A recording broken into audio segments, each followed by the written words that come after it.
right, thank you for staying with Daybreak. We'd like to hear your views on every single topic that we're going to touch on. At Trevor Mbija at Citizen TV Kenya, use the hashtag Daybreak. We'll talk about the headlines, all matters politics, and everything in between there. Let's start off with the Daily Nation. Let me introduce my guest one more time in case you're just joining us. Fred Okango, Political Affairs Secretary. Kanu, thank you so much for making time. Thank you. Thank you. Oliver Kipchumba is here, Advocate of the High Court. Asante sana. Asante. And Danstan Omari, Advocate of the High Court as well. Asante sana for making time. Thank you very much. So let's start off with the Daily Nation front page, fall of Sakaja. And Omari, I'll start with you on this. So what do you make of this fiasco? There's quite a lot of issues coming out here, but what do you make of the whole fiasco? There's the blame for President Uhuru Kenyatta. There's Sakaja thinking that there's a plot to bring him down. There's the issue of the degree, CUE, allowing it, and then they're saying it's not valid. What do you make of this? It's a very interesting discussion that has gripped the nation, and it raises around 4 or 5 issues that are very pertinent that Kenyans have been shying away from discussing. Now they have been brought, the Sakaja scandal or whatever it is, has brought to the nation. One, the question at the core of it is that does Honorable Sakaja have a degree? And if he has a degree, what restrains him from producing that degree? And the matter is settled once and for all. A degree is a very critical question that is very critical in terms of the position of the President of the Republic of Kenya and for the governor's position. The other cadres, the qualification for a degree were removed. So Sakaja is found in a situation where he's being told, you want to be the governor of Nairobi, produce your degree.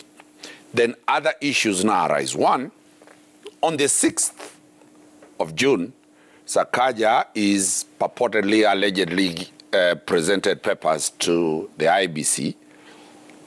Q wrote back immediately on the same day to the university. The university writes back to Q. Q confirms to the IBC when Sakaja is cleared on the 7th. The timing as a lawyer is very suspect.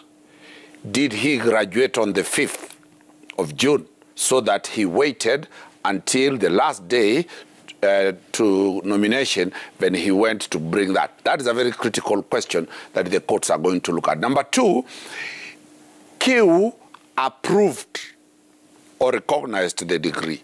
But now Q again is saying we need more time to verify because, as I've said, the timelines, a request for confirmation came on 6th, and they gave that confirmation on 6th, and IBC cleared Sakaja on the 7th of June. So that critical question that did Q have reasonable and sufficient time to verify must have been the reason that informed them to say, for now, we revoke the recognition, but we are still verifying. Yeah. Third, will that letter of Q be admitted in the tribunal, the IBC tribunal? I don't think it will form part of the evidence because the law says any evidence anybody wants to rely on must be filed and be served to Sakaja in advance so that Sakaja will make a ruling. And I think the IBC tribunal has made it clear that it will not rely on that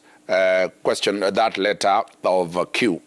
The animal in the room is the bringing into fore that this is President Uhuru's sabotage, and that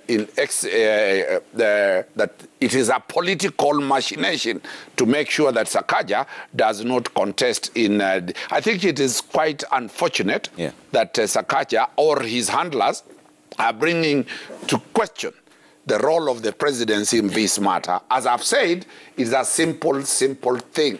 A degree, Trevor, if I have a degree from the University of Nairobi, it is evident. I'll bring it and hand over to Trevor at Citizen TV. Then the whole world will be shown that this is the degree that Mr. Omari or Wakili Dansan Omari has. It does not need to bring in politics or President Uhuru Kenyatta as having influenced the decision of independent organs. And this is the attack. I've always insisted that people have been attacking the IBC, people have been attacking Q, people have been attacking institutions. We should concentrate on defending ourselves Yeah. without attacking the institution. But Okay. the bigger picture is, do politicians, do people in positions, do people in public office, especially the top echelons, have the real degrees that they purport to have? Okay. Trevor, there's one narrative that is going on.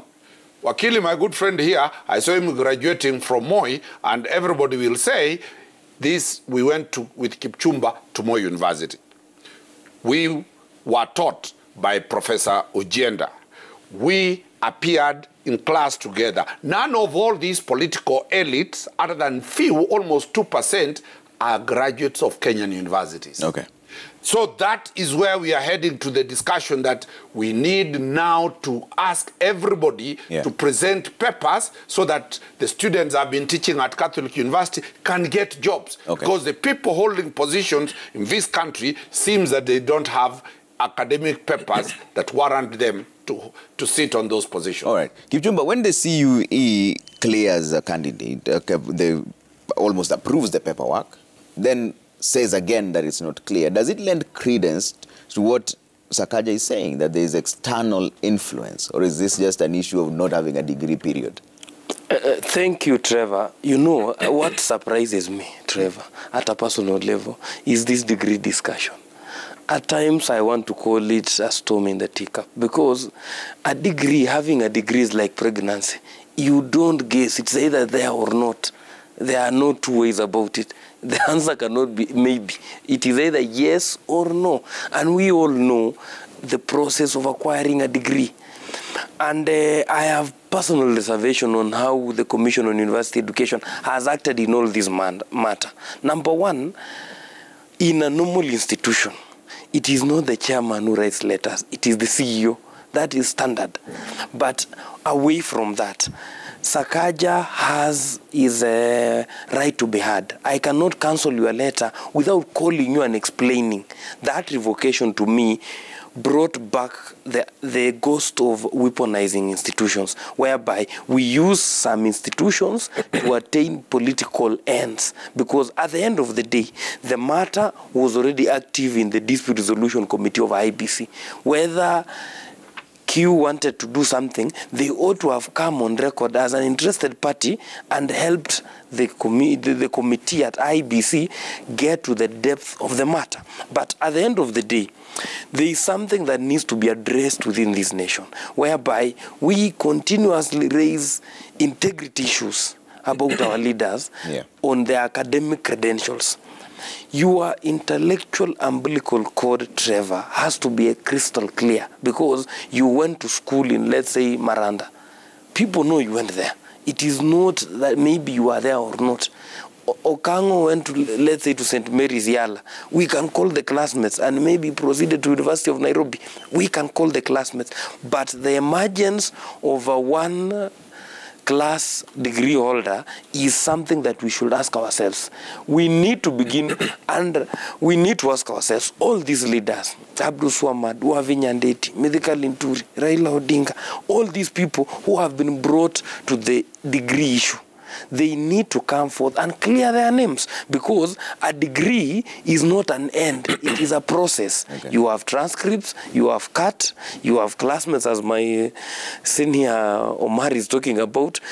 All this, you have group work. So at the end of the day, I think the discussion about this degree should be widened. And we should even have the mother discussion. Is a degree necessary going to the future? Because we have brought a degree to be a measure, whereas we have other serious issues. So at the end of the day, even the people talking about this corruption thing, some of them have been mentioned to suffer intellectual integrity deficits. So we need to ask those questions. That you cannot say, I am coming, Trevor, to Citizen, to Ed Citizen, I'll fight corruption, but my papers are questionable. You need to start fighting the corruption of your documents before fighting the external corruption. But you mentioned some of those people who have actually already been cleared, like Raila Odinga has been cleared to run for president. But you know now, his degree is not in question, because otherwise it would not be clear. Is part of the people, Trevor, who the rumor mill and the gossip machine keeps on bringing his name. We have seen there's around 8 or 9 people. But he's been cleared. They have been cleared. Even Abu Samad has been Sakaja is cleared. yet to be cleared. So he is the one that is... He has been cleared by IBC. right now. All right, let me bring in Okango. Okango, what are your thoughts on this degree? Trevor, Yeah. this is leadership, and it requires integrity. And in the selection of leaders, it is based on certain facts. One of them is the suitability, the second is competency. When you look at the competency, then there are certain aspects of competency that are looked at. One of them is the moral and educational competency. And that is provided for in law. And now, the issue that my good friend Kipchumba is raising is valid. However, it is the same constitution that provides that educational or moral competency must be provided for in the Constitution or in any other law, Act of Parliament. The Act of Parliament Election Act in Section 22, and even the IBC, their own regulation, 47, provides that for you to run as a governor, deputy governor, president, deputy president, you must produce a degree that is recognized in Kenya. Commission of University Education has revoked the recognition of that degree that Sakaja acquired in Uganda. That puts the question of the validity of that degree. That is the question we're discussing today. The other issues that, or the other candidates who have been cleared and there are gray areas around, their educational competency as far as degree is concerned, those are issues that can also still be addressed the same way. But my worry is one. We are going into an election and we want to elect leaders who are suitable and competent. And we want to put them in office through the ballot and ensure that when they end their term, they actually deliver what they promised us or they deliver what we want. You cannot do that, Trevor, if the first thing that you question is their ability to occupy those offices, as Danson Maria said. Number three, this issue is going to open a Pandora's box because going forward is not only in elective positions, even in appointive positions, we must put people who are suitable and competent. And if a requirement of having gone to school and sufficiently gotten education and capable of doing that job is a requirement, then we must start by that. Yeah. And I want to agree with my two colleagues that, number one, to have a degree, you must have gone to school. 4 years or 6, whichever type of course you are doing, and you can produce it when requested. When you are tasked to produce it, instead of posting so many letters, correspondence with Uganda, Kampala, Nairobi, Kenya, produce the degree, produce the photos of graduation, produce the photos you took with your classmate, produce the evidence of transcript, and also produce the mode of you used to pay the fees, because those are some of the areas that, unless you're on scholarship, you can also produce that. I want to ask the politicians out there who are going round and round and round saying they have those documentation that are required by law. Because when you go before IBC, the requirements are listed. Other than ID, all this, you must table also educational requirements. And that's what the law says. I want to believe when he was being cleared, he must have tabled something. But you see, why would Commission of University Education revoke that recognition? Because they said they have received material fact around some of these issues. That is what we are looking at today.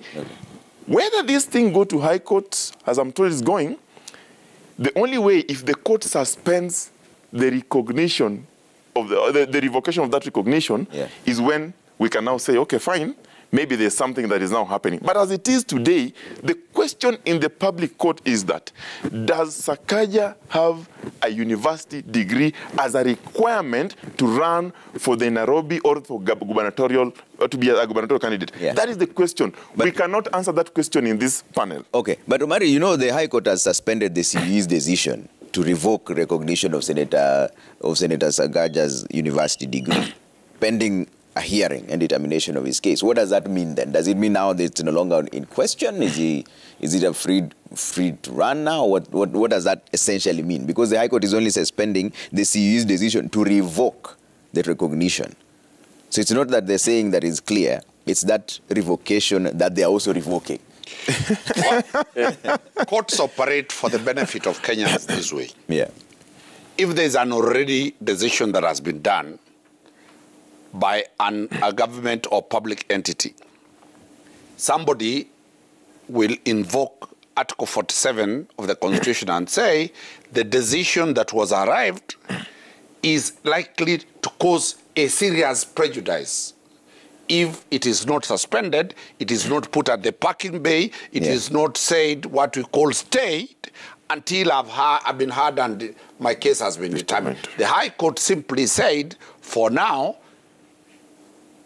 ngoja kidogo. Yeah, they're suspending it.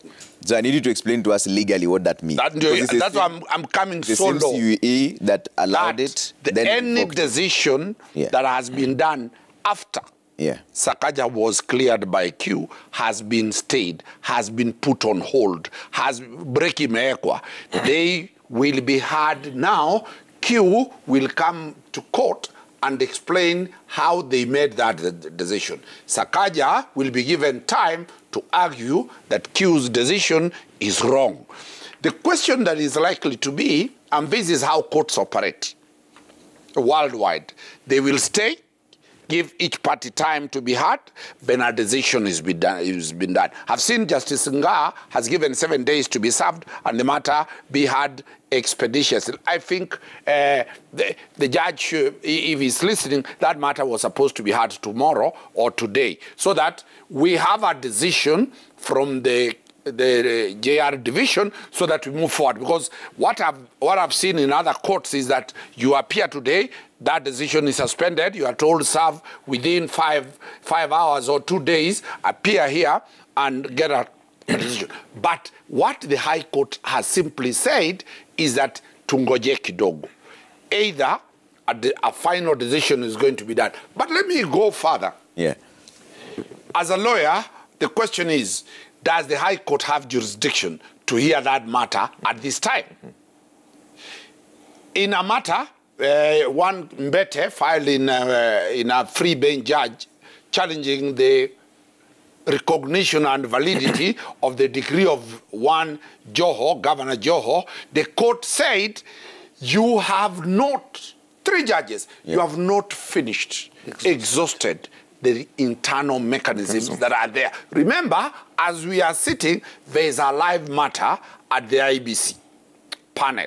How do we deal with that question? So definitely, they got it wrong. They could have dealt with that question at the IBC panel. Once the IBC panel decision comes out, then they go to the High Court to challenge that decision. That is what lawyers will say, it is premature. Okay. The real question has not matured to be determined. But as I've said, courts will always give you time, tell you, okay, we break it, come, we listen, and the answer is, I don't want to prejudice the decision of the judge. Yeah, but Kipchumba, what is your interpretation? Because it's the same CUE that cleared him, the same CUE that revoked it. Now that revocation has been revoked, does it mean it stands cleared?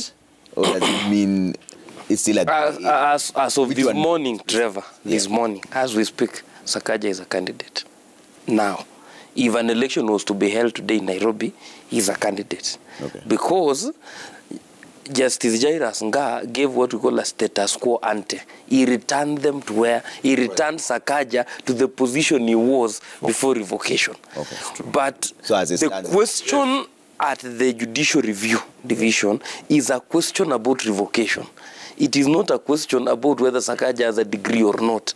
The question is a question whereby Sakaja is asking that my rights have not been, my liberties have been abrogated in the nature that I was not called by the Commission of University Education to explain myself. You just revoked my document without asking me for any other thing, because even if the Commission of University Education have other alternative facts, they needed to have given Sakaja or any other party a chance to be heard. And then there is also the other question, why we are also, my question I've always asked, why do we sustain or continuously create political martyrs? In the last election, the media and the state machinery created alias and Joho. In this election, they are creating Sakaja, who has been a mild politician. They are taking him to the extreme because he has always not been, he has always been, if we had that thing of measuring whether the acidity, he has always been, he has always been a neutral politician. Why are they taking him closer to one? That will have always been my question, because look at all this. If I were Igathe, what will I be saying? Because this is politics, Trevor. A politician has continuously occupied page 1 for the last 4 days. What is happening? It means in Mogoka places in down Nairobi there, people are discussing Sakaja. Whether good or bad, at the end of the day, is top of mind. Is top of mind. So when we look at leveling the political field, these are some of those things that we really need to ask ourselves. Are we doing a favor? Aren't we rigging the election already? Okay. Because after this, if Sakaja was to come back, he will come back with so much sympathy. Okay. He will say, you know, I helped. Look at what he has written in his Facebook account. I helped Uhuru Kenyatta. Look at what he's doing to me. And people, because Kenyans have been here, they will sympathize with the man. So the man will get away. Now nobody will be questioning Sakaja's degree, the validity. They'll be questioning Uhuru Kenyatta as a good friend. Now we move away, and that's why I've always had an issue with how we handle pseudo-political problems in this country. And as I finish that point, there is an issue here which it has to be sorted properly, because what lies at the judicial review is Sakaja trying to bring or to question a government institution or entity which is Commission of University Education about the revocation of his degree, or about them saying they are still investigating. But there is also something else which I think was not necessary. Why do we bring the Ministry of Foreign Affairs at the center of all this? Because we lend credence to the narrative already in town that Sakaja is being fought. Because if you mobilize all state machinery to look like they are fighting one man, nobody is questioning, for example, Abdul Swamad, and whether by the time he graduated in Inorero was still a university, or it had been rounded up. Some of this discussion, because or nobody is questioning, for example, if Wavinya Ndeti can do what the degree she holds says. You know, they say he's a computer science graduate. Can she really do that? So some of these things. But at the end of the day, what the Kenyan voter must get is we need leaders who have analytical skills. We need a leader in Nairobi. If he was to land in New York, we don't need an interpreter for them to interpret why some buildings are taller than others. Let's bring Rokango on this. Rokango, the simple fact that the president's name has now been dragged into this entire conversation, is it simply clutching on straws? Because it leaves the president with the egg on face either way. If Sakaja wins, the president was defeated. If he doesn't win, the president triumphed and still was persecuting him politically. Trevor, also, it brings to question something. The caliber of friends the president keeps around. If he keeps people whom we think their documents are not in order. So now, you know, in the other lens, sometimes when I look at my good friend here, Kipchumba, I look at him on the lens, the political lens, because he belongs to the other side. And if you look at the examples he keeps giving, other than Sakaja, Wavinya, Abdul Swamad, those are examples from our end. But let me tell you, Karoli, there's a newspaper this morning that has headline. Linturi is in Nazimio. Maybe it's coming.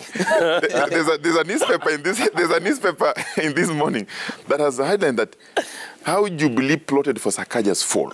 One of the newspapers.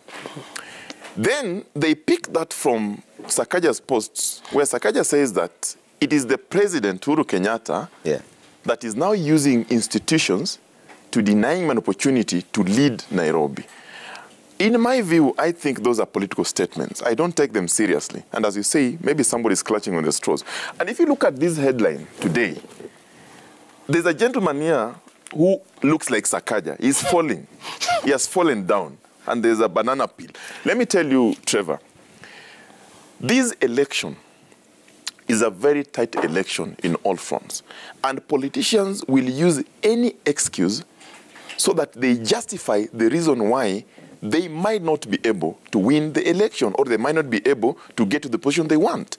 The issue of Sakaja is being addressed by the tribunal and the courts. We want to leave it to them, and they'll give us an outcome after hearing and determining that matter. But politically speaking, because we are politicians, we strongly believe that there are certain reasons that make things happen. One of the reasons today that why this is happening is because Sakaja himself did project himself as a graduate of Nairobi University. He did project himself as somebody who has never studied outside Kenya. He did project himself as somebody who believes in the morals and, you know, the integrity requirements of a leader. And therefore, to that extent, he valued the leadership and integrity provisions.